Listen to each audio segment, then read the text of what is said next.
Moi, je vais vous parler donc de quelque chose qui prend de plus en plus d'importance dans la communauté machine learning, qui va être l'interprétation des modèles prédictifs. Et je vais vous présenter ça dans le cadre des travaux qu'on effectue au laboratoire, qui donc est sur l'utilisation des réseaux de neurones, du deep learning, sur les données transcriptomiques.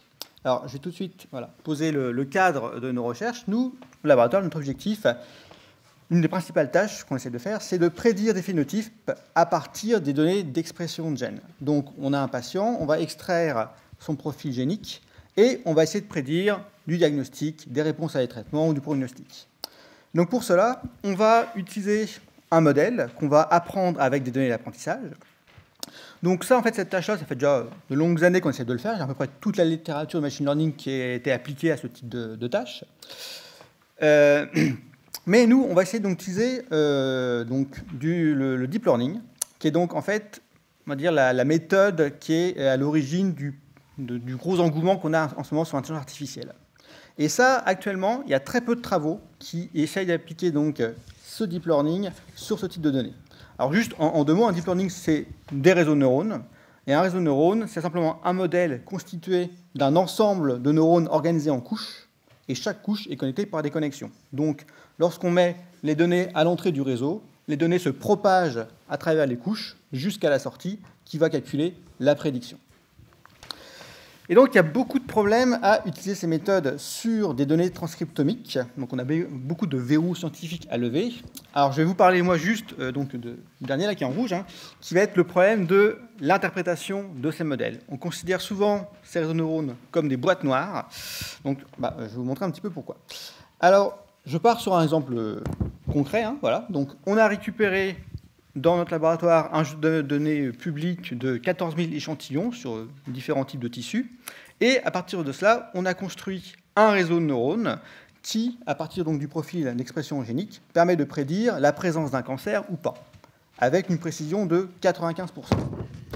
Donc là, on a notre réseau de neurones sur 3 couches, avec donc 500, 200, 500 neurones. Donc ce modèle, il marche.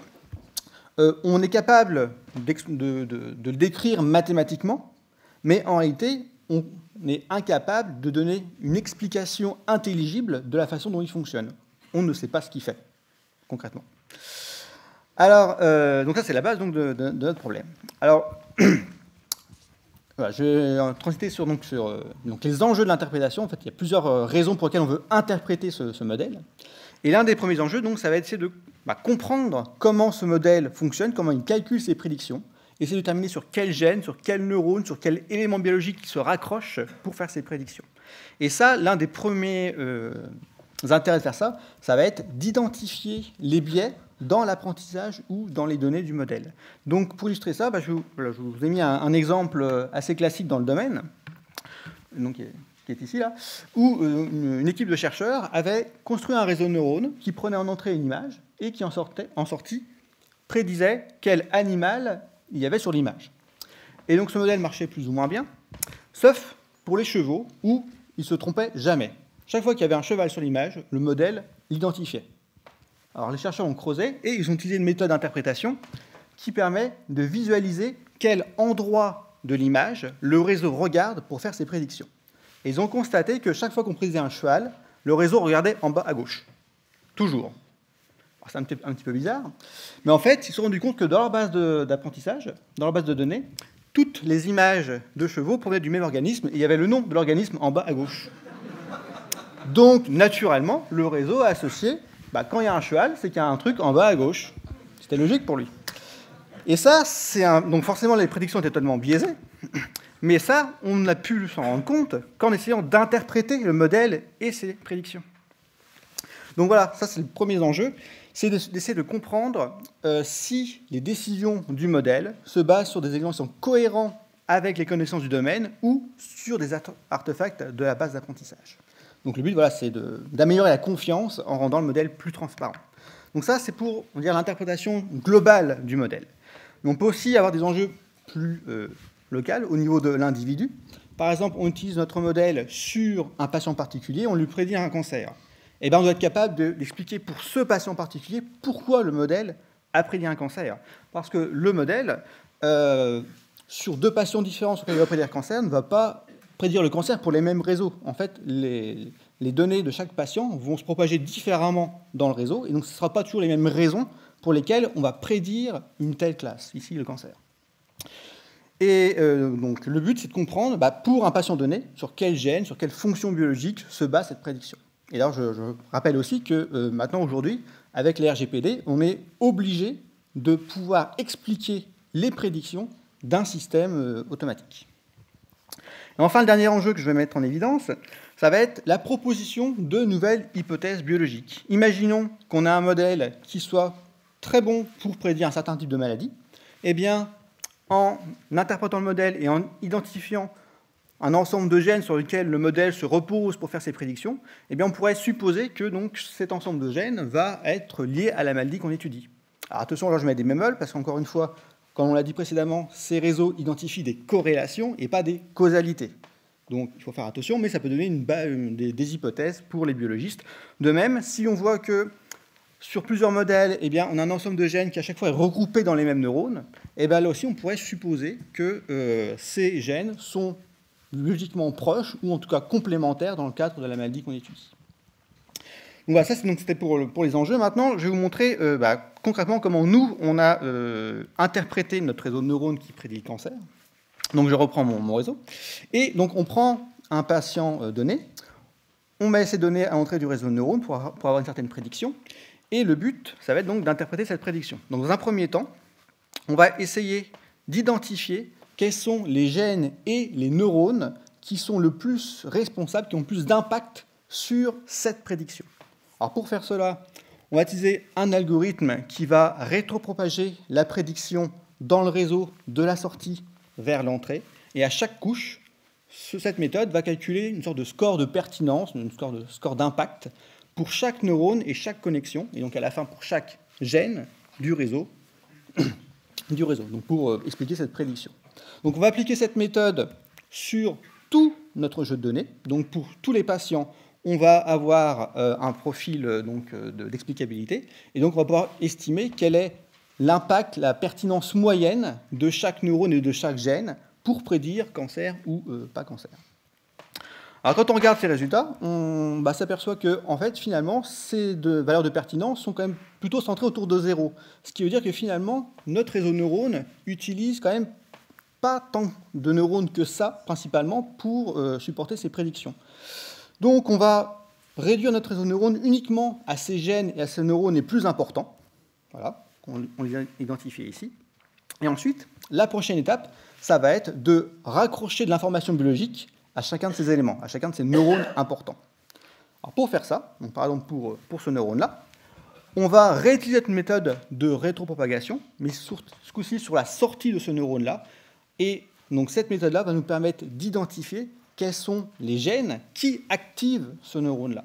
Et donc on va pouvoir associer comme cela à chaque neurone important une liste de gènes qu'il active. Et puis à partir de cette liste de gènes, eh bien, on va faire un test d'enrichissement pour identifier des fonctions biologiques et des voies métaboliques. Donc au final, à la fin de notre méthode, on se retrouve avec un tableau de ce type-là, où donc pour chaque type de prédiction, ici donc cancer et sein, pour chaque couche, on a identifié des neurones importants, et pour chacun de ces neurones importants, on a une liste de gènes, des fonctions biologiques et des voies métaboliques associées. Donc notre réseau de neurones du début, eh bien, on peut le réduire à uniquement ces éléments les plus importants. Vous voyez, c'est déjà quelque chose de beaucoup plus petit. Et pour chacun donc, de ces neurones, on a donc différentes informations, et en étudiant donc ces différents neurones, on s'aperçoit que la plupart sont liés au cancer, ce qui semble logique. Donc voilà, là, c'était donc une approche, on va dire, d'interprétation a posteriori. C'est-à-dire qu'ici, dans notre cadre, on avait un modèle, un réseau de neurones construit, et on a voulu comprendre ce qu'il faisait. Par contre, à mon avis, les perspectives les plus intéressantes, ce serait de considérer l'interprétabilité en amont de la construction du modèle. C'est-à-dire de construire des modèles qui soient interprétables par construction. C'est-à-dire considérer l'interprétabilité comme une contrainte de l'apprentissage. Et donc ce concept-là, on est actuellement en train de travailler dessus au laboratoire. Donc dans notre problème, là, on essaye donc d'intégrer l'ontologie Go dans le réseau de neurones. Ici, l'idée, c'est de créer un réseau de neurones dans lequel un neurone, ce serait une fonction biologique. Et pour faire ça, en fait, eh bien, donc, on va construire l'architecture du réseau de neurones en copiant donc, les relations des fonctions dans l'ontologie Go. Et donc, par construction, ce réseau de neurones sera interprétable du point de vue fonction biologique. Alors, on a déjà fait quelques tests et pour l'instant, les premiers résultats montrent que ce type de modèle est aussi précis que le réseau de neurones d'origine. J'espère que je suis resté dans les temps, donc je vous remercie pour votre attention.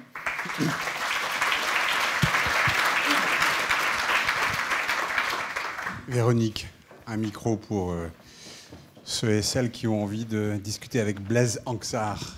Plein de questions. Monsieur. Bonjour, à nouveau Charbel Maroun de SABMP. Une question peut-être simple. Est-ce qu'on peut introduire la statistique des bayésiennes dans ces réseaux neuronaux et essayer de calculer, donc de faire des calculs sur la base des paradigmes des Bayes.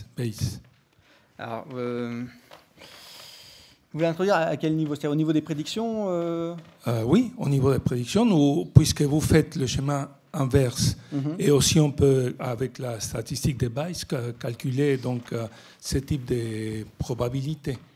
En fait, quand on utilise un réseau de ce type-là, en fait, le réseau de neurones, c'est une sorte d'estimateur des probabilités des classes conditionnelles. Voilà. Après, est-ce qu'on peut aller plus loin? Ça, j'avoue, je ne sais pas. Je ne suis pas au courant sur ce type de choses. Il me semble que peut-être discuter ensemble. Ouais. C'est possible, mais là, j'avoue... Elle va être courte, mais elle arrive.